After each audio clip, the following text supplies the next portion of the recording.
अच्छा बेटा, अब हम इस लेक्चर में डिस्प्लेसमेंट को डिस्कस करने जा रहे हैं।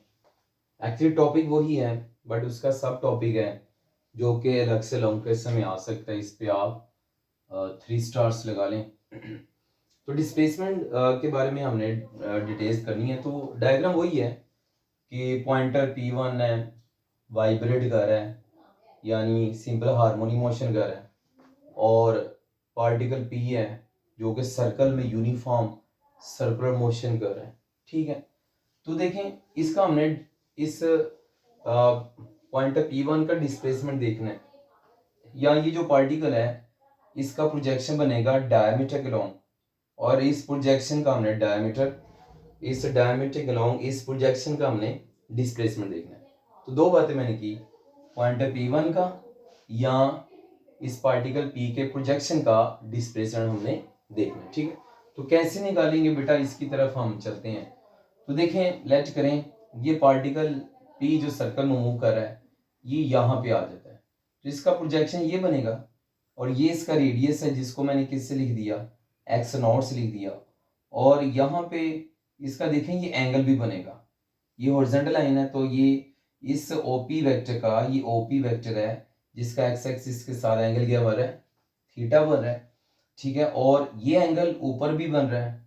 ठीक है, इसको भी हम थीटा एंगल कहेंगे, और ये दोनों एंगल इक्वल हैं। अगर ये 45 है तो ये भी 45 होगा, और जो एंगल सेम लाइन से बनते हैं वो इक्वल होते हैं। ठीक है, तो ये दोनों एंगल क्या हुए, इक्वल हुए। तो अब मैं इसकी साइन रेशियो लेता हूँ। तो देखें, साइन रेशियो के बारे में आप जानते हैं, ये फॉर्मूला होता है परपेंडिकुलर ओवर हाइपोटेनियस, जिसको हाइपो शॉर्टकट लिख दिया। तो देखें, प्रोजेक्शन जब इधर से मूव करता हुआ यहां तक आता है तो इसका डिस्प्लेसमेंट मैंने कह दिया x है। x क्या है, x is the displacement of projection n। ठीक है, और x0 क्या है, ये रेडियस है। ठीक हो गया। अब देखें, तो आप देखें थीटा के सामने एक बात आप जानते हैं, थीटा के सामने वाली साइड को हम परपेंडिकुलर कहते हैं। अगर ये एंगल 90 बन रहा है तो 90 के सामने वाली साइड को हम हाइपोटेनियस कहते हैं, और जो साइड रिमेनिंग बचे उसको हम बेस कहते हैं। तो ये थीटा के सामने साइड ये परपेंडिकुलर होगी, 90 के सामने ये साइड हाइपोटेनियस होगी, ये साइड रिमेनिंग रह गई, इसको बेस कहते हैं। तो अब आप देखते हुए वैल्यूज भी लगाते जाएं। परपेंडिकुलर कौन बन रहा है, ये परपेंडिकुलर है जिसका नाम ON है, और ON किसके इक्वल आ रहा है, x के इक्वल आ रहा है। तो ये लें, परपेंडिकुलर की जगह पे मैंने x लिख दिया। ठीक है, अब आ जाए हाइपोटेनियस। तो देखें ये हाइपोटेनियस है, ये हाइपोटेनियस OP बन रहा है, और OP हाइपोटेनियस किसके इक्वल बन रहा है, x0 के। तो ये ले बेटा, यहाँ पे मैंने x0 लगा दिया। x0 को दूसरी तरफ ले जाएं तो x0 मल्टीप्लाई हो जाएगा, तो ये आपके पास क्या आ जाएगा, x0 मल्टीप्लाई हो गया साइन थीटा के साथ इधर जाके, और इधर सिर्फ क्या रह गया, x आ गया। तो ये लें, x हमारे पास आ गया, x इसको रीअरेंज कर दिया, क्या लिख दिया, x is equal to x0 sine theta. ये लें, ये डिस्प्लेसमेंट का फॉर्मूला बन गया। थीटा हम जानते हैं ओमेगा टी को भी कहते हैं, तो ये इधर लगा दें, तो ये ओमेगा टी की फॉर्म में आ गया, x is equal to x0 sine omega t आ गया। तो ये लें, ये एंगल का हमारे पास एक और फॉर्मूला लगाया, तो डिस्प्लेसमेंट का ओमेगा टी की टर्म में फॉर्मूला बन गया। आप देखना चाहते हैं कि इस एंगल पे ये डिस्प्लेसमेंट कितना होता है, तो 0 डिग्री लगाएं। ठीक है, फिर 90 डिग्री लगाएं, फिर एंगल आप 180 डिग्री पुट कर लें, इस तरह 270 डिग्री, और फिर 360 डिग्री।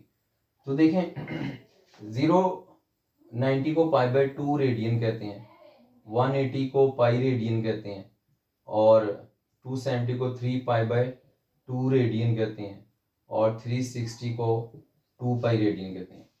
तो हम इन एंगल पे अगर बात करें तो देखें, साइन 0 लगाएं, साइन 0 0 होता है, तो डिस्प्लेसमेंट क्या आ जाएगा, 0 होता है, तो मीन पोजीशन पे 0 ही होता है। 90 लगाएं, साइन 90 1 होता है, साइन 90 इधर 1 लगा दें तो बाकी क्या बचा, x0, तो x0 बचा, तो x0 में मैक्सिमम आ गया। 180 लगाएं, साइन 180 0 होता है, मल्टीप्लाई होगा तो x क्या आ जाएगा, 0 आ जाएगा, मीन पोजीशन पे 0 होता है। फिर एंगल लगाएं 270, साइन 270 क्या होता है -1, -1 x नॉट से मल्टीप्लाई होगा तो क्या बचा -x नॉट बच गया। फिर आप क्या लगा दें 360, साइन 360 0 होता है तो सारी आंसर क्या हो जाएगा 0 हो जाएगा। फिर ये आंसर इधर x इज इक्वल टू 0 आ गया। तो देखें मेन पोजीशन पे ये 0 आ रहा है, ठीक है, एक्सट्रीम पोजीशन पे ये मैक्सिमम आ रहा है। तो जहाँ जहाँ 0 है वो मेन पोजीशन है और जहाँ जहाँ मैक्सिमम है वो एक्सट्रीम पोजीशन है। तो एक बात याद रखें कि एक्सट्रीम पोजीशन में नेगेटिव भी हो सकता है।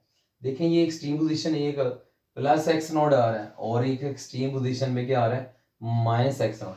पॉजिटिव एक्स नॉट मीन इधर होगा, ठीक है, और minus x not mean below mean level होगा। अगर ये मीन पोजीशन है तो बिलो मीन पोजीशन इधर क्या हो गया minus x not. Minus mean opposite direction में है, इधर माइनस का मतलब मिनिमम नहीं है बल्कि माइनस का मतलब ऑपोजिट डायरेक्शन में मैक्सिमम है। ये अपर मीन पोजीशन से अपर मैक्सिमम है तो minus x not mean position से बिलो मैक्सिमम होगा।